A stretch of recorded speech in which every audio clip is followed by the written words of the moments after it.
Ça, c'est une Porsche 911 SC de 1983.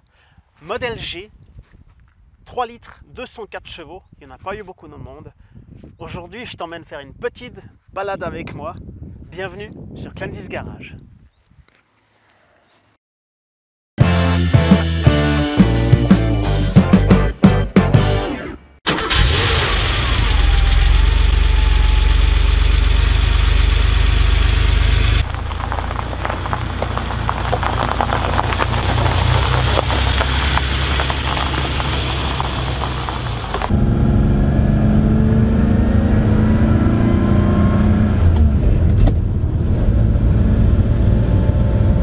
Porsche a introduit la 911 SC avec l'année modèle 1978. Elle a été produite jusqu'en 1984 seulement. SC, ça veut dire Super Carrera. Et à ce moment donné, Porsche avait seulement deux voitures. Dans le line-up, c'était la Carrera et la Super Carrera. Ici, il s'agit d'un modèle 3 litres de 204 chevaux de 1983.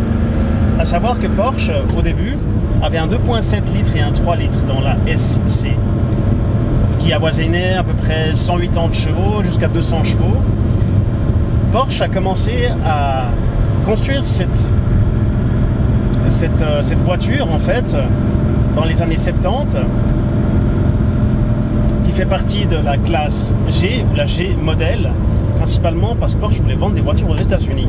Et donc, la génération d'avant, la 911, 901, n'avait pas les mesures de sécurité nécessaires pour les États-Unis. Et a donc décidé de construire cette voiture. Super Carrera, c'est un nom qui disparaît ensuite, en 1984. On n'a pas eu tant que ça, mais il y a eu donc des modèles coupés, SC, des modèles cabriolet SC et des modèles Targa SC.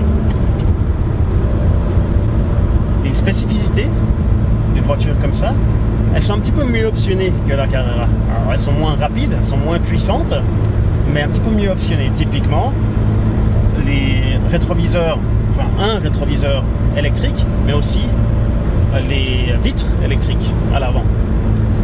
Il y avait 2-3 options qui étaient intéressantes, typiquement l'aileron turbo, que je vous montrais tout à l'heure en faisant le tour de la voiture.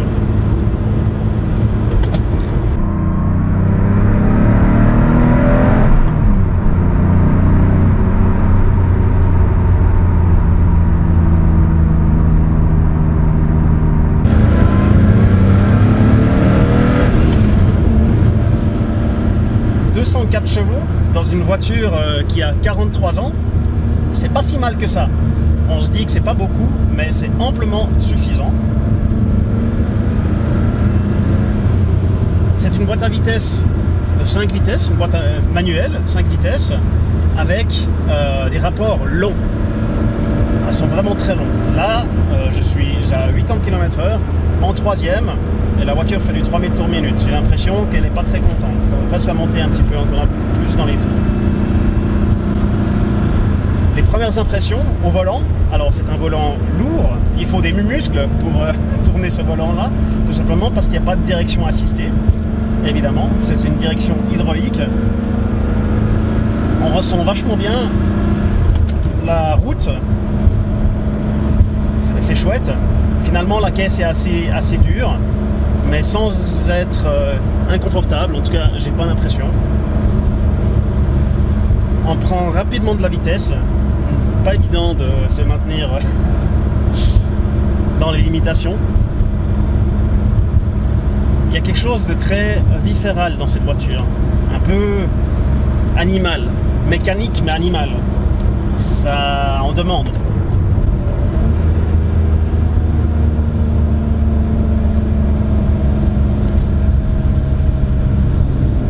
Évidemment, les freins sont durs, il n'y a pas d'ABS, donc gare à nous s'il faut faire un freinage d'urgence. J'espère que ça n'arrivera pas aujourd'hui.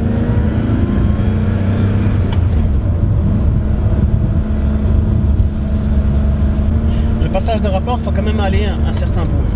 Ils sont longs, il faut vraiment pousser ou tirer.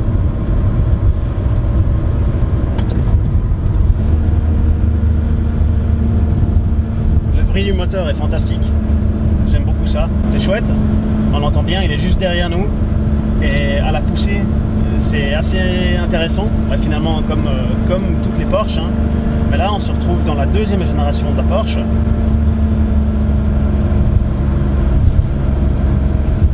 Et c'est fou ce que les Porsche modernes, en fait, gardent ce même aspect.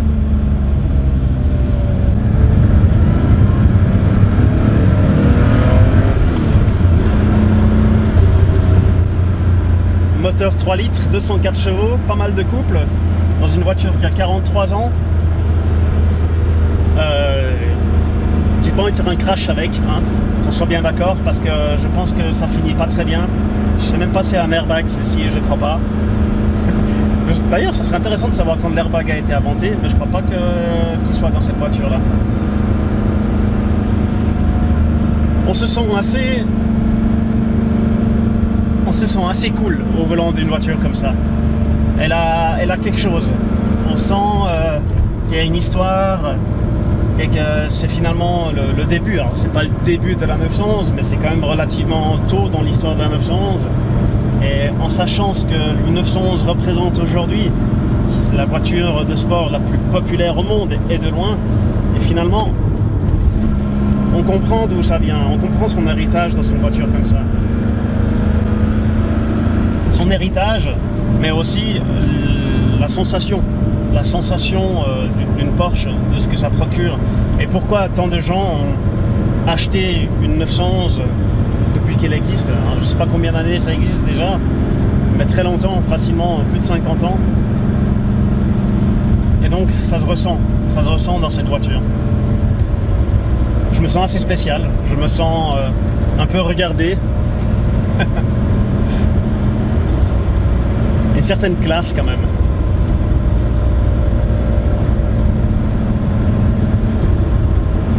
On prend ce joli petit virage là, et on sort de virage. C'est facile à conduire. Alors, on sent définitivement que c'est une vieille voiture, hein. Elle a plus rien de moderne, mais alors vraiment plus rien. Tout est lourd, la direction est extrêmement lourde, le passage de vitesse est compliqué.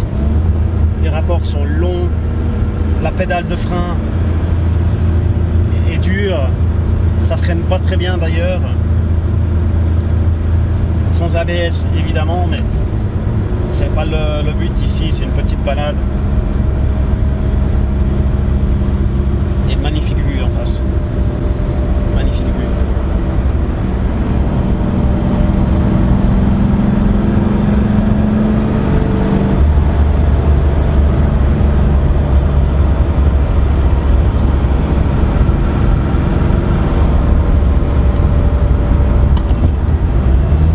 Difficile de trouver un point de comparaison avec une autre voiture de cette époque-là, j'en ai pas suffisamment conduit.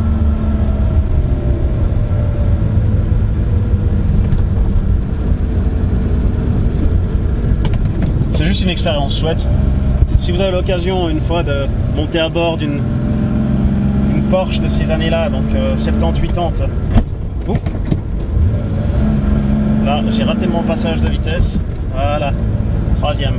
C'est mieux. Si vous avez l'occasion une fois de monter dans une voiture de cet âge-là, une Porsche de cet âge-là, ça vaut le coup. Ça est quelque chose de chouette.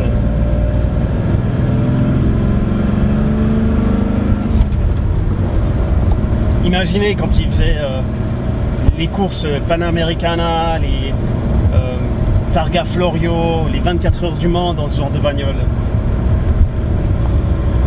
Et il fait chaud. Il fait chaud dans cette voiture. Dehors, il fait pas si chaud que ça, il fait 17 degrés et pourtant, je transpire là. Alors, c'est peut-être aussi parce que j'ouvre pas les fenêtres pour qu'on ait un bon son sur la caméra, mais il fait chaud. Imaginez à 250, 300 à l'heure dans la ligne droite des usines Audière aux 24 heures du Mans. Et ça pendant 24 heures, avec un casque, avec une cagoule.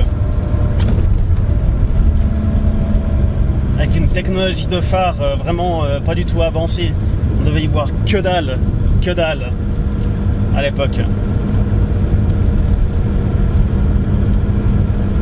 Et finalement, c'est des choses que cette voiture retranscrit aujourd'hui. C'est une autre époque. C'était du sport différent. Les sièges sont confortables. Ils me serrent bien.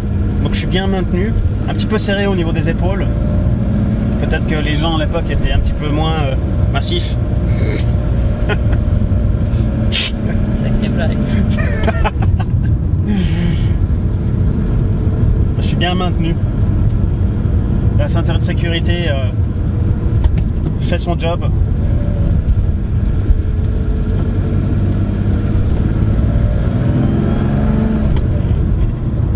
Le passage de la 2 à la 3 est vraiment pas évident. J'ai tendance à le rater.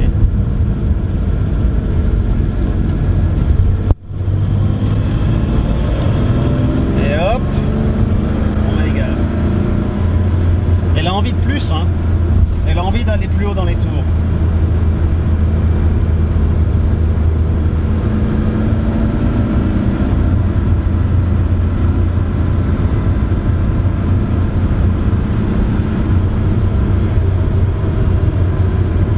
Quand on relâche les gaz, on sent bien le moteur à l'arrière. Qui pousse encore un petit coup en avant.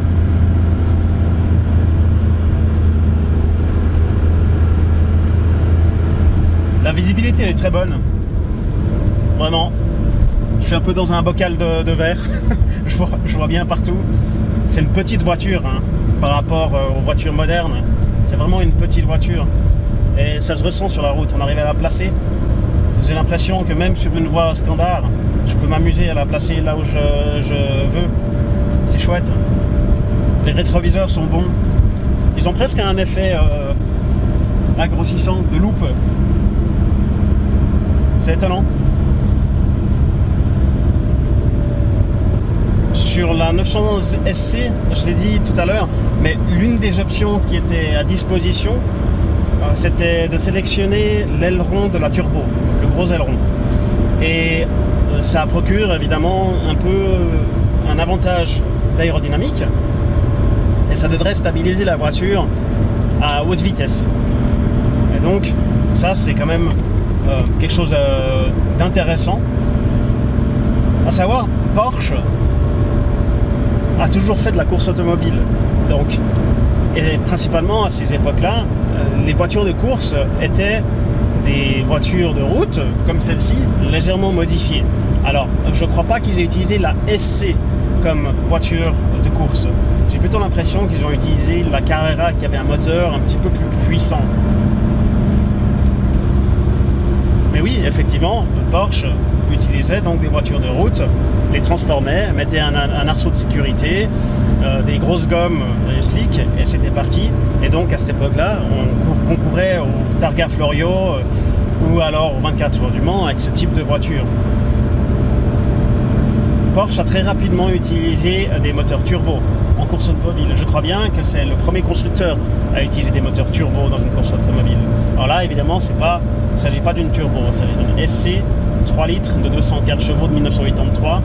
Mais là, l'aileron en option de la 911 turbo de l'époque. Donc ça lui donne un certain style, je trouve.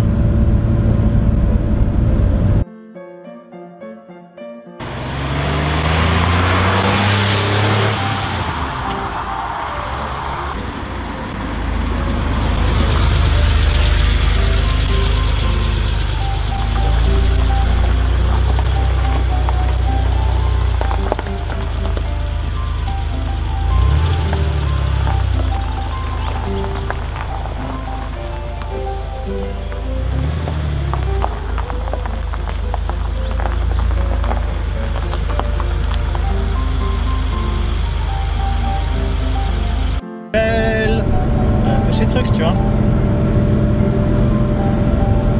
Qu'est-ce que tu en penses de cette voiture alors, par rapport à la Porsche que tu as essayée la semaine passée? Alors, la Porsche que j'ai essayée la semaine passée, c'était quand même vachement plus récent. C'était 991.1 Carrera S de 2012. Là, on parle d'une voiture de 83, donc qui a combien d'années d'écart 31 ans d'écart. Je trouve que c'est pas totalement comparable comme voiture, même si dans la nouvelle, enfin c'est pas vraiment une nouvelle, mais dans la plus récente, on retrouve quand même cette émotion d'une Porsche 911. Mais ça, c'est vraiment beaucoup plus ancien dans la manière de conduire. Il faut mettre de la force. Il n'y a rien qui est facile. On sent bien qu'il n'y a pas d'ordinateurs qui sont là pour t'aider. On sent aussi qu'une petite connerie et puis ça peut finir en accident vraiment pas très drôle avec cette voiture-là. C'est quand même finalement assez rapide pour l'époque, pour les freins sur cette voiture.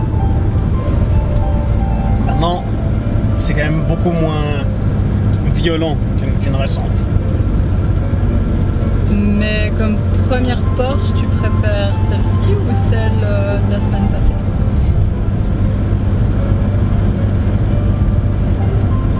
Je pense que ça, c'est une super voiture pour une balade du dimanche. Mais je catégorise plus ça comme une voiture de sport. Alors que celle de 2012, c'est une voiture de sport. Donc, j'imagine bien, hein, quand tu te baladais avec ça en 1983, tu étais le roi des rois. Roi du pétrole même peut-être. Mais tout simplement parce que c'était ce qui se faisait de mieux à l'époque. Mais aujourd'hui, c'est plus une voiture de balade. Un old-timer, une voiture du dimanche. Peut-être pour aller faire un ou deux carmites. Mais c'est typiquement pas une voiture avec laquelle j'aimerais aller voyager ou faire un long road trip. Je suis sûr qu'elle en serait capable, elle serait même très capable à mon avis. Mais c'est probablement pas l'utilisation que j'en ferais si j'avais ce type de voiture. Donc, comme premier achat, tout dépend de ce que tu recherches en fait. Là, ce que je recherche, c'est quand même une voiture de sport pour aller me faire plaisir un vendredi soir après le boulot, ou même pour aller au boulot par exemple. Je sais pas si je me verrais très bien aller au bureau avec cette voiture-là. Donc, ce que je recherche, c'est plutôt une voiture de sport aujourd'hui qu'une classique. Je pense qu'on peut dire que c'est une voiture classique aujourd'hui. Donc, c'est quand même différent. En termes de charme, celle-ci, évidemment, a beaucoup plus de charme. De balader avec ça au bord du lac, je pense qu'il y a plus de gens qui te regardent que dans une Porsche plus récente. Et par exemple aussi, amener ça comme voiture de mariage, par exemple. Il y a une utilisation qui est plus classique qu'une plus récente, à mon avis. Et quelle voiture te procure plus d'émotions? Est-ce que c'est celle-ci ou bien celle que tu as essayée la semaine passée? Je pense que toute Porsche te procure des émotions. Enfin, toute 911 te procure des émotions de manière différente. Ce qui est cool, particulièrement sur cette marque et sur ce modèle, c'est qu'ils n'ont jamais révolutionné la chose. C'est toujours une évolution par rapport à la précédente. Là, on est la 911 numéro 2, donc il y en a eu une seule avant. Enfin, quelques années auparavant quand même. Il y a eu une seule génération auparavant. Après celle-ci, il y a eu la 964, il y a eu la 993, après il y a eu la 996, 997 et 991 que j'ai essayé donc la semaine dernière. Et finalement la 992, l'actuelle. Il n'y a jamais vraiment une révolution, c'est toujours une évolution. Et ça, c'est chouette. Donc, en termes de sensations, de plaisir, d'émotion, on s'y retrouve un peu. Maintenant, ça, il n'y a plus...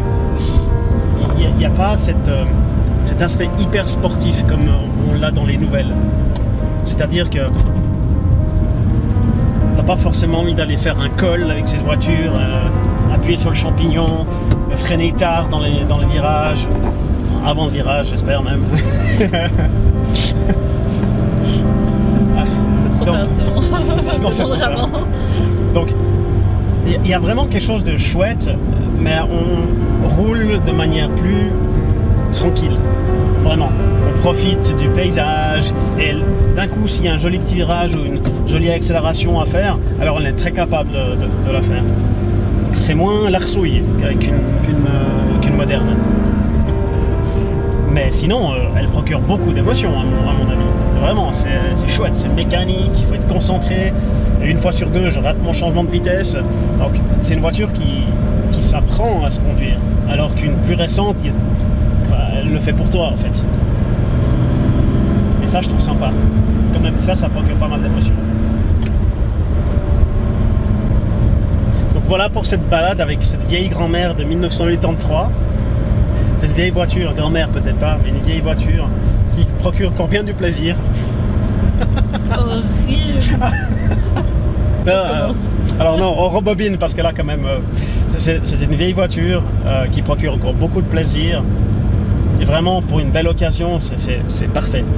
Moi, j'ai énormément de plaisir à conduire ce type de voiture. Je me verrais bien être propriétaire de l'une d'elles un de ces jours.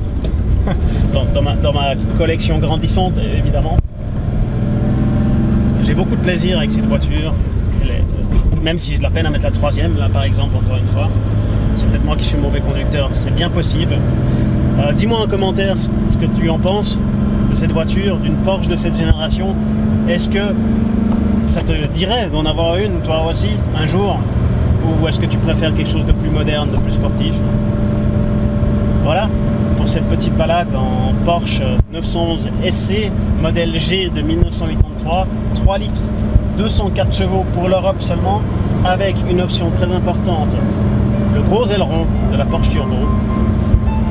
Merci d'avoir regardé la vidéo, on se retrouve tout bientôt. Ciao ciao. Ciao ciao.